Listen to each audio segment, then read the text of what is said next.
Vous êtes souvent à me poser des questions sur YouTube, sur comment se lancer, sur plein de choses. J'ai décidé de vous répondre à tout ça aujourd'hui. C'est parti! Coucou, j'espère que vous allez bien. On se retrouve en ce dimanche matin pour vous. Moi on est samedi, mais vous on est dimanche. J'espère que vous allez bien, que le week-end est bien pour vous et que ce dimanche matin est plutôt sympa, ou dimanche après-midi, ou le jour où vous regardez cette vidéo. En attendant, je vous fais cette vidéo parce que vous êtes beaucoup à me poser des questions sur YouTube, sur comment se lancer, sur moi, sur les changements que j'ai pu opérer depuis que je suis sur YouTube, etc. Comment je le vis, etc. Donc j'ai décidé de vous répondre dans cette vidéo à toutes ces questions. On va commencer par la première question qui est souvent posée. Birdie, ça c'est mon coussin. Oui, on ne tweete pas les coussins. C'est pas des boubous. Voilà. Désolée pour ce petit aparté. Donc, je vous disais donc que vous me posez souvent des questions sur YouTube, sur comment se lancer sur YouTube, etc. La première chose que j'aurais à vous dire pour YouTube, c'est de rester vous-même. C'est pour moi le mot d'ordre de YouTube, restez vous-même. N'essayez pas de ressembler à une grande youtubeuse que vous aimez, à une youtubeuse que vous aimez. N'essayez pas de ressembler à quelqu'un d'autre parce que un jour ou l'autre vous allez redevenir vous-même et là ça va poser problème. Le mot d'ordre pour moi sur YouTube quand on veut se lancer, c'est de rester soi-même et de faire ce qui nous plaît. Ça c'est le plus important parce que si vous faites ce qui vous plaît, ça ressortira dans vos vidéos, les abonnés s'en rendront compte et c'est ça qui va payer en fait, tout simplement. Pour vous lancer sur YouTube, alors vous êtes beaucoup aussi à me poser des questions sur le matériel que j'utilise. Au niveau matériel que j'ai pour YouTube, j'ai principalement le caméscope, enfin l'appareil photo avec lequel je vous filme, qui est aussi un caméscope, qui est le Canon G7X Mark II. Franchement, je l'ai acheté, ça fera 2 ans à Noël. Je l'adore, il est juste génial. Au niveau de la luminosité, il est top. Vous avez vu le changement si vous me suivez depuis longtemps entre mon ancien caméscope et celui-ci. Je l'aime d'amour cet appareil. Aussi bien moi que mon chéri parce qu'on l'utilise aussi pour faire des photos puisque c'est un compact. Je vous mettrai une petite photo de l'appareil là tout de suite. Voilà, c'est un compact donc il est vraiment bien, il est pratique, vous pouvez l'emmener partout, il est bien parce qu'il a ce retour caméra qui se relève et que vous pouvez, où je peux me regarder quand je vous parle, donc ça c'est cool. Même en vacances, en week-end et tout ça, quand on veut vous faire des vlogs et tout ça, c'est hyper pratique. Franchement il est vraiment bien. Il a un effet sur la luminosité qui est du tonnerre. Vous pouvez filmer quasiment le soir. Je crois que c'était, je sais plus si c'est dans le dernier vlog ou dans celui qui est sorti là mercredi, dans l'avant-dernier ou dans le dernier, où j'ai filmé un soir et je vous dis il fait super sombre et au final dans la vidéo vous voyez super clair. Donc voilà, franchement ce caméscope il est top. Moi j'utilise qu'en automatique et ça passe très bien. Il gère tout seul et je le trouve vraiment bien. Après les parapluies de lumière, ça peut être utile aussi si vous n'avez pas une maison très lumineuse. Je vous mettrai pareil, je vous mettrai tous les liens de quoi je vous parle en barre d'infos si ça vous intéresse d'aller voir. Les parapluies de lumière c'est très sympa aussi dans le sens où ça peut vous donner de la lumière sur le visage et tout. Moi je les utilise de moins en moins depuis que j'ai le G7X. C'est vrai que je trouve moins utile les parapluies de lumière depuis que j'ai cette caméra et je trouve que c'est beaucoup plus pratique et facile à faire sans parapluie de lumière. Mais c'est vrai que si vous avez une maison qui n'est pas très lumineuse, moi j'ai une double exposition lumineuse donc c'est vrai que c'est assez clair. Mais si vous vous filmez dans une pièce qui n'est pas très lumineuse, c'est vrai que les parapluies de lumière sont plutôt sympas.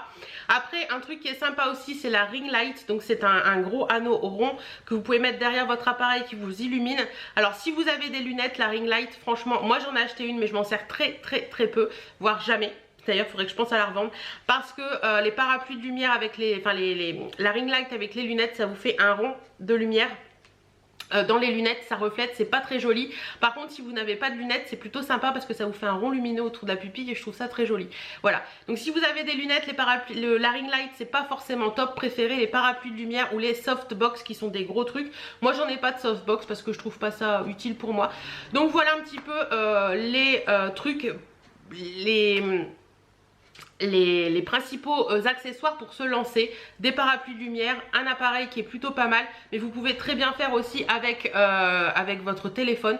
Maintenant il y a les téléphones qui filment très bien, qui ont aucun souci. C'est vrai que moi au début je me filmais avec mon téléphone et la qualité était pas top. Si vous voulez voir, allez voir mes anciennes vidéos, les toutes premières, vous allez voir. Mais franchement voilà, n'investissez pas beaucoup au départ parce que si ça vous plaît pas, si vous n'arrivez pas à aboutir à ce que vous voulez, vous allez être déçu et puis voilà. Mais le G7X si vous investissez, parce que c'est quand même un investissement parce qu'il vaut entre 500, un bon 500 €. Vous ne serez pas déçus parce que vous pouvez vous en servir aussi pour votre famille, pour prendre des photos de vacances, pour prendre des photos au quotidien. Donc c'est un investissement qui est un peu pour toute la famille. Donc ça, je trouve ça sympa. Donc voilà, les accessoires de base pour commencer YouTube, c'est ça. Après, vous pouvez avoir plein d'autres choses qui viennent se greffer. C'est-à-dire que vous pouvez acheter un réflexe si vous voulez filmer en meilleure qualité. Moi, je trouve pas ça très utile. J'ai essayé, j'ai pas aimé, donc j'ai laissé tomber. Vous avez aussi les GoPro qui sont sympas si vous voulez faire des vidéos un petit peu plus sous l'eau, ou voilà, si vous voulez filmer dans une piscine, la GoPro est sympa. Il y a un fisheye, donc c'est un angle un peu plus large, un grand angle sur la GoPro, donc c'est bien aussi quand vous voulez faire des vlogs et tout ça. À part que la GoPro, vous n'avez pas de retour, quoique sur les dernières vous pouvez avoir des petits écrans.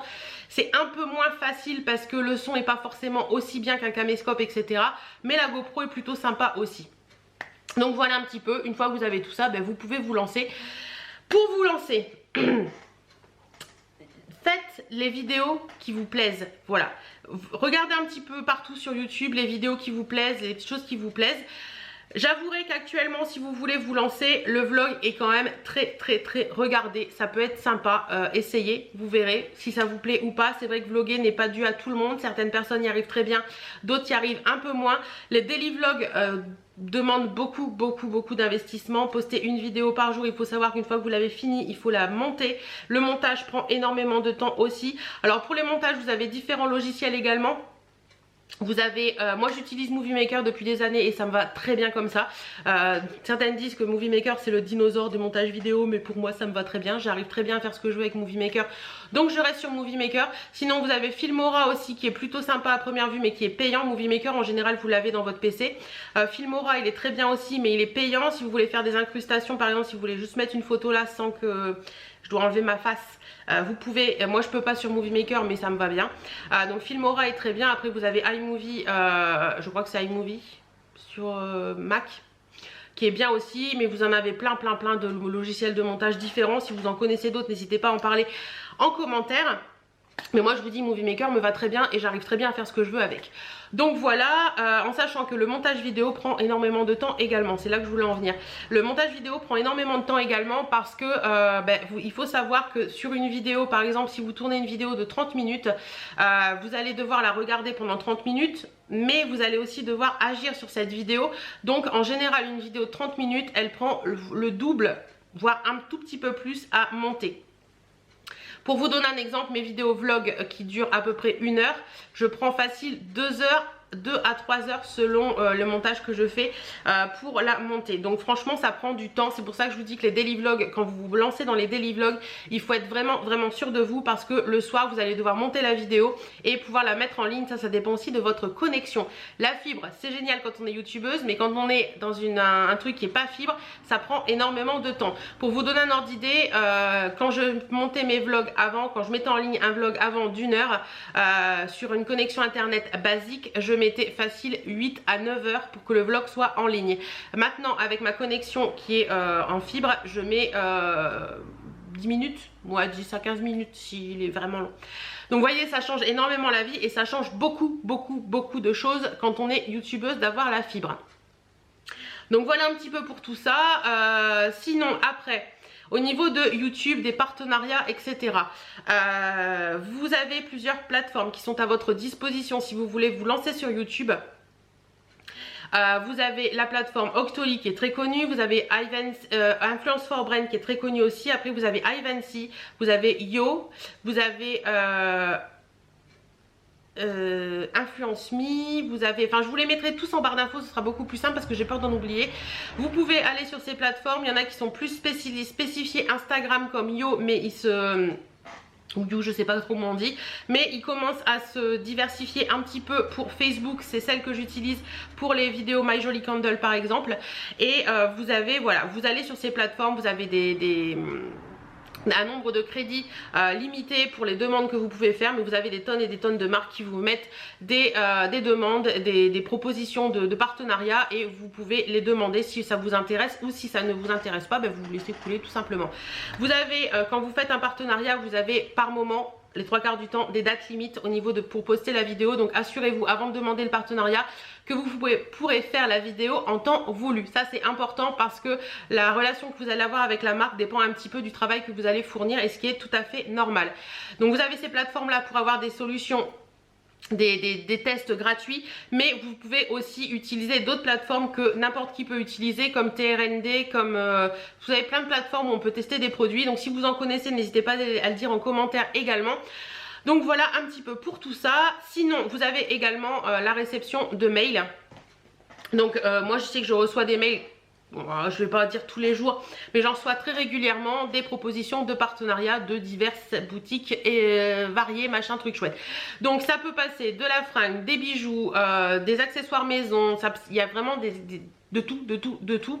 Après c'est à vous de faire la part des choses, c'est-à-dire n'acceptez pas tout.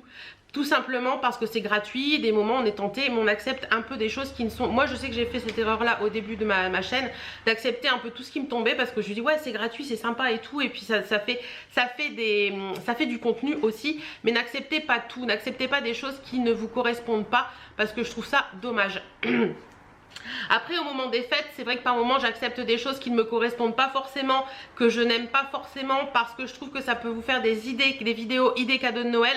Enfin moi je sais que j'aime bien faire des vidéos idées cadeaux de Noël, et c'est vrai que ces partenariats, même si ça me correspond pas complètement, ça peut être une idée cadeau de Noël qui peut vous donner des idées. Donc j'accepte par moment, mais en général c'est soit parce que ça va plaire à un de mes proches et que je pourrais lui offrir, soit parce que je sais que je pourrais vous le faire en cadeau, en concours, etc. Donc voilà un petit peu pour ça. Et un truc important également, c'est sélectionner à fond vos partenariats. C'est-à-dire que essayez de voir un petit peu avant d'accepter un partenariat, de où vient, comment est la boutique. Qu'est-ce que c'est que cette boutique, si elle a un pignon sur rue, etc., etc. Vous l'avez vu récemment avec la vidéo sur Shelley, où je pensais que moi personnellement, franchement après recherche, je pensais que c'était réellement un site américain. Mais certaines de mes abonnées ont fouiné plus loin que ça. Et elles se sont rendues compte que c'était un site qui était basé à Hong Kong. Donc faites très attention à tout ça, et également au dropshipping. Alors le dropshipping, qu'est-ce que c'est? C'est un... ça pullule, on va dire, sur YouTube en ce moment et sur les réseaux et tout. En fait, le dropshipping, ce sont des boutiques qui s'installent, qui se mettent, souvent c'est des personnes qui font ça de chez eux, et tout simplement, ils achètent sur AliExpress ou sur les sites chinois à bas prix et vous les revendent à des prix exorbitants. Donc ça arrive beaucoup dans les bijoux, dans les accessoires, dans les trucs de maison, etc. où vous allez trouver des bijoux sur AliExpress qui sont à 2 ou 3 euros et qui sont revendus sur ces sites de dropshipping à 10, 15 ou 20 euros. Donc faites très attention à tout ça. Même vous en tant que consommateur, vérifiez bien, regardez, vous pouvez très bien prendre la photo sur le site et aller la mettre dans une banque d'images sur Google Images et la rechercher, et vous allez souvent la trouver sur d'autres sites à des prix beaucoup plus bas. Donc ça, faites très attention à tout ça parce que ça peut poser problème après au niveau de vos abonnés, et ils vous disent que vous n'êtes pas très... Enfin voilà quoi. Et c'est tout à fait compréhensible. Ensuite, faites très attention aussi à tout ce qui est partenariat, que vous pouvez voir énormément avec les personnalités de télé-réalité. Si vous recevez des demandes, faites très attention parce que ces vidéos sont tellement vues, ces articles sont tellement vus que vos abonnés en ont un peu ras la casquette aussi. Donc voilà. Pour les sites chinois, alors... Pour les sites chinois, parce que c'est vrai qu'ils demandent, ils offrent beaucoup de partenariats. Il y en a plein, il y a Rosgal, Shein, Romwe, j'en passe, c'est des meilleurs, hein, voilà. Si vous aimez ça, faites-le. Si vous n'aimez pas ça, ne le faites pas, voilà. Moi j'adore Shein, j'adore les trucs avec les sites chinois, donc personnellement je le fais. Je sais que vous aimez beaucoup aussi voir ces vidéos, donc voilà. Si un jour ça vous lasse vraiment, bah, je mettrai un peu la pédale douce là-dessus. Mais franchement moi j'adore tourner ces vidéos. En plus attendre versus réalité, ça prend énormément de temps. Voilà, énormément de temps parce qu'entre le tournage de vidéos, les essayages et tout ça, le montage, ça prend beaucoup de temps, mais c'est des vidéos que j'adore faire. Donc voilà un petit peu pour tout ça. Donc je vous ai parlé du matériel, je vous ai parlé un petit peu des partenariats. Et derrière, bien sûr, il y a la relation avec les abonnés qui est très importante. Je pense que c'est le point primordial dans tout ça. Même si vous filmez avec une qualité de merde, il faut que la relation avec vos abonnés soit cool. Et pour ça, pour moi, je pense que voilà, après si vous... Pourquoi pas, tiens, vous mes abonnés, dites-moi un petit peu ce que vous pensez de ce que je vais dire par la suite. Mais pour moi, la relation avec les abonnés, elle est primordiale. C'est-à-dire qu'il faut répondre à vos abonnés. Répondre un maximum à vos abonnés le plus possible. Parce que les abonnés sont des personnes qui prennent le temps de regarder vos vidéos. Les abonnés sont des personnes comme vous, et je pense que quand vous postez en tant que youtubeur ou en tant que personne lambda, puisque moi je me considère en tant que personne lambda aussi quand je regarde des vidéos, vous aimez qu'on vous réponde, et ben voilà, moi j'aime qu'on me réponde, donc je réponds. C'est vrai qu'au début je répondais un merci bisous à tous tout le monde, ou s'il y avait plus des questions dans les commentaires, je répondais à la question. Avec le temps, les abonnés qui montent, etc., répondre à tout le monde, c'est compliqué, ça devient de plus en plus compliqué, mais je mets un point d'ordre à au moins liker le commentaire pour voir que je suis passée par là, pour voir que j'ai lu le commentaire, parce que oui, je lis tous vos commentaires. Pour moi, c'est important. J'essaie de répondre un maximum. En général, je le fais le soir devant la télé, comme ça, je suis tranquille. Vous avez l'application YouTube Studio qui est très très bien faite pour ça. Je vous essaierai de vous mettre un lien en barre d'infos où vous avez tous les commentaires qui se mettent et vous pouvez répondre. Donc ça, c'est vraiment bien. Mais franchement, répondez un maximum à tous vos commentaires sur YouTube, c'est hyper important. Et ce qui est hyper important aussi, c'est de lier des relations également en dehors de YouTube, c'est-à-dire sur les réseaux sociaux, que ce soit Facebook, Instagram, j'en connais pas d'autres, ou Snapchat ou Twitter. Mais bon, Snapchat et Twitter, moi personnellement, je les utilise pas. Que ce soit pour moi YouTube ou Instagram. En plus, Instagram en ce moment, j'utilise de plus en plus. Je fais de plus en plus de stories. J'adore vous répondre. Vous m'envoyez énormément de messages suite aux stories. Ça prend énormément de temps aussi. Mais franchement, j'adore ça parce qu'il y a une relation qui se crée. On a des personnes qu'on retrouve sur YouTube, sur Instagram, sur Facebook qui sont toujours là, qui sont toujours à vous suivre, et ça c'est vraiment sympa. Il y a des petites relations qui se créent, des petites amitiés qui se créent, et je trouve ça cool parce que on n'est pas qu'une youtubeuse en fait. On vous fait dévoiler, enfin moi personnellement je vous dévoile aussi sur Insta, sur Facebook, etc. des moments de ma vie, et je trouve ça cool parce qu'on vous prouve que on est derrière une caméra, mais on est simple aussi, on a une vie basique. Voilà, et je me rends compte que ça fait déjà 16 minutes que je parle, va falloir que j'aille un peu plus vite. Donc voilà un petit peu pour tout ce que je pouvais vous dire sur YouTube, sur comment vous lancer, etc. Mais le plus important à retenir dans tout ça, c'est lancez-vous parce que vous en avez vraiment envie. Et lancez-vous surtout pas pour gagner de l'argent, parce que franchement YouTube n'est pas fait pour vous faire un salaire. Ça peut vous faire un complément, c'est certain, mais pour vous faire un salaire il va vous falloir beaucoup de temps. Les youtubeuses qui commencent des vidéos et qui au bout d'un mois, 2 mois ou un an ont 100 000, 500 000 abonnés, c'est très rare. Le monde de YouTube, encore il y a plusieurs années de ça en arrière, peut-être que ça pouvait arriver, mais maintenant il faut vraiment sortir du lot pour arriver à faire ça. Et je vous dirais que les 99% c'est pas ça. Donc voilà, ça prend du temps, ça prend de l'énergie pour avoir une communauté YouTube qui grandit. Ça vous demande beaucoup de travail en amont, et c'est vrai que si vous n'aimez pas ça et si vous n'avez pas le temps, vous lancez pas, vous allez perdre votre temps tout simplement.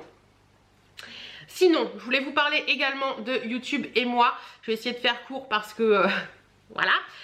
Comment moi j'ai évolué, comment moi j'ai changé. Ça va faire, je crois que c'est en 2012 que je me suis lancée, donc ça fait 7 ans cette année. 7 ans de bonheur avec vous, 7 ans de magie, 7 ans de plein de choses, 7 ans de doute, 7 ans de découverte, 7 ans de positivité. Il y a du négatif, il y a du positif, mais ce qui est le plus important à retenir, c'est vous, c'est la communauté qui grandit, c'est tout ça. Moi, comment j'ai évolué en 7 ans, c'est-à-dire qu'au tout début de ma chaîne, c'est vrai que j'avais très peu d'abonnés, j'avais des vidéos avec une qualité de merde. J'essaie d'évoluer petit à petit avec du matériel qui est un peu mieux. Je pense qu'au début, je vous parle pour moi là. Au début, quand j'ai commencé YouTube, j'essayais de faire un petit peu comme tout le monde parce que pour moi, c'était ça YouTube. Et au final, avec le temps, je me suis rendu compte que YouTube, c'était pas faire comme tout le monde, c'était se montrer tel qu'on était vraiment. C'est-à-dire que YouTube, ma chaîne YouTube, c'est moi. C'est moi, c'est mon ressenti, c'est ma façon d'être, c'est moi, tout simplement. Voilà, c'est ce que j'aime, c'est ma vie. J'essaie de vous partager un maximum de choses dans les vlogs, j'essaie de vous partager un maximum de choses dans les autres vidéos, mais quand je vous fais des vidéos, c'est une vidéo que j'ai envie de faire. C'est pas quelque chose qu'on m'a forcé à faire. C'est quelque chose que j'aime faire. Il m'est déjà arrivé, et de plus en plus maintenant, de refuser des partenariats parce que ça ne me correspond pas du tout. J'ai reçu certaines d'entre vous m'avaient dit quand j'ai fait le partenariat avec Icewatch que c'était un peu bête parce que je mettais jamais de montre. C'est vrai, mais j'ai accepté ce partenariat avec Icewatch parce que j'étais dans un moment de ma vie où je m'étais dit tiens, pourquoi pas réessayer des montres. Au final, les montres, c'est pas du tout pour moi. Cette montre que j'ai gardée, d'ailleurs, je l'ai gardée cette montre, j'en avais demandé une deuxième pour vous, et d'ailleurs je vous avais fait un très beau cadeau. Je crois que c'était pour mes 20 000 abonnés. Si l'abonné qui a gagné cette montre passe par là, n'hésitez pas à te manifester en commentaire. Mais la montre que j'avais gardée pour moi, au final je l'ai offert à une amie proche parce que moi je la mets pas, et l'amie était super contente. Donc voilà, c'est aussi ça YouTube quand on est youtubeuse, c'est d'offrir à ses proches des cadeaux et d'offrir à vous aussi des cadeaux, parce que ça c'est hyper important. Les petits concours, moi je trouve que c'est hyper important. Je vous en fais pas à tout bout de champ non plus parce que voilà, c'est des frais et tout ça, mais j'aime bien de temps en temps marquer le coup, comme là fin août. les concours seront plus en ligne parce qu'ils sont terminés au 31 août. Fin août, je vous ai fait des big concours avec plein de produits que je n'utilisais pas, qui étaient dans mes stocks, et je trouve ça sympa parce que ça vous permet à vous aussi d'avoir des petits trucs qui vous permettent de tester des produits que vous n'avez pas forcément accès. Donc voilà un petit peu pour tout ça, et mon changement à moi sur YouTube. Je dirais qu'avec le temps, je suis beaucoup plus sélective dans les partenariats. Je suis beaucoup plus ouverte à vous aussi, parce qu'au début, on est un peu sur la réserve. On ne sait pas trop ce qu'on doit dire, ce qu'on ne doit pas dire, etc. Avec le temps, j'ai appris à savoir ce que je pouvais vous dire, ce que je ne pouvais pas vous dire. Et j'aime bien parce que on a un échange énorme. Vous me laissez plein de messages.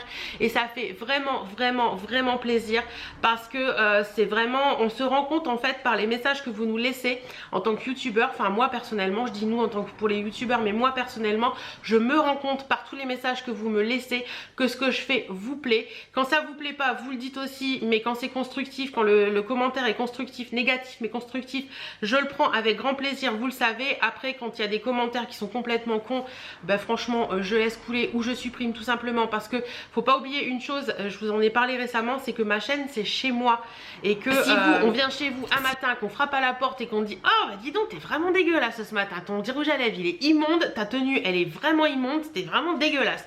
Vous allez dire attends, sors de chez moi quoi, t'as rien à faire là. Donc chez moi c'est pareil, ma chaîne YouTube chez moi, donc si on vient m'insulter gratuitement, et ben voilà, je fais le nécessaire pour que ça ne recommence pas, et je trouve ça normal. Sinon YouTube et moi, ce que ça a changé et pour l'avenir, et ben tout simplement je vais continuer comme je suis, parce que ça vous plaît et ça me plaît.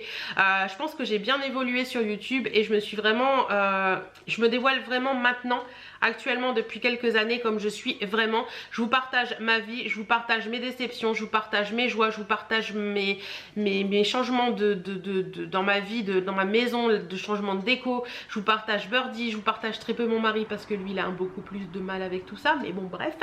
Et ce qui a changé aussi sur YouTube récemment, c'est la monétisation. Je vous en avais déjà parlé.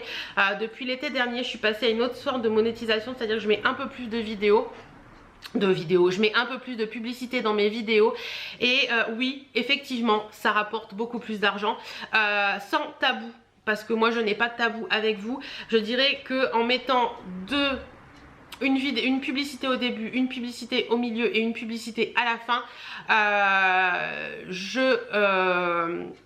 en sachant que la publicité du début, en sachant que toutes les publicités vous pouvez les squeezer, parce qu'il y a souvent skip. Moi je ne laisse pas les publicités qu'on ne peut pas squeezer. Donc vous pouvez les squeezer les publicités si ça vous intéresse pas. Si vous les regardez, eh ben merci, parce que ça me rapporte un petit peu de sous quand même. Donc je disais, je suis totalement en transparence avec vous, et les publicités sur YouTube, depuis que j'ai changé ce système, me rapportent beaucoup plus qu'avant. C'est-à-dire qu'avant je gagnais environ 90 € par mois. Non, c'est pas ça, c'est 90 € tous les 3 mois, c'est ça. Avant, je gagnais environ 90 € tous les 3 mois. Donc, c'était un petit peu d'argent de poche, mais bon, c'est pas la panacée non plus, hein. Ça fait 30 € par mois, c'est pas énorme. Maintenant, depuis que j'ai changé ce système de publicité, je gagne environ je vous dirais, entre 400 et 550 € par mois. Donc c'est beaucoup mieux, j'allais dire, ça se dit pas ça Hélène, c'est beaucoup mieux. C'est vrai que certaines vont dire mais ça se dit pas, les rémunérations YouTube et tout machin, mais je vois pas l'intérêt de vous le cacher. Donc oui, je mets un peu plus de publicité maintenant dans mes vidéos, mais c'est parce que ça me rapporte. Enfin, ça me rapporte un peu plus, et ça me rémunère aussi pour le travail que je fournis. Vous êtes beaucoup à me dire oui, les publicités ça nous dérange pas parce qu'on sait que ça te donne du travail YouTube et que ça te rémunère, c'est normal, tout travail mérite salaire. Et quand vous me dites ça, ça me fait plaisir, parce que je me rends compte qu'en fait vous vous rendez compte du travail d'être youtubeuse que ça représente, et pour moi c'est bien. Bon, certaines d'entre vous encore me disent oui j'en ai marre des pubs, etc. Je vous avoue, moi je suis la première à me dire que les pubs dans les vidéos par moment c'est chiant, mais je sais maintenant que ça rémunère, et je comprends pourquoi les youtubeurs font ça. Je vous avouerai qu'au mois d'août j'ai mis un peu plus de pubs dans mes vidéos, parce qu'au mois d'août vous êtes un petit peu moins, et du coup la rémunération s'en ressent. Donc j'ai mis un petit peu plus de pubs dans mes vidéos au mois d'août, mais en général au mois de septembre ça va revenir à la normale, c'est-à-dire une pub au début, une pub au milieu et une pub à la fin, en sachant que dans les vlogs je mets 2 pubs au milieu parce que c'est beaucoup plus long. Donc voilà un petit peu pour tout ça. Et au niveau de la rémunération YouTube, je vous ai dit beaucoup, je voulais revenir là-dessus aussi, je vous ai dit beaucoup que, parce que je pensais pas que ça allait monter si haut. Et je vous ai dit beaucoup que, parce que pour moi 400 à 550 par mois c'est quand même énorme, c'est un demi-smic hein, quand même, faut l'avouer. Et beaucoup ont dit que, je vous disais beaucoup au début que j'allais réinvestir tout cet argent pour vous et pour YouTube. Alors maintenant je vous dirais que mon avis a un petit peu changé là-dessus parce que je pensais que ça ne monterait pas au-dessus de 200 €, donc pour moi c'était normal de tout réinvestir.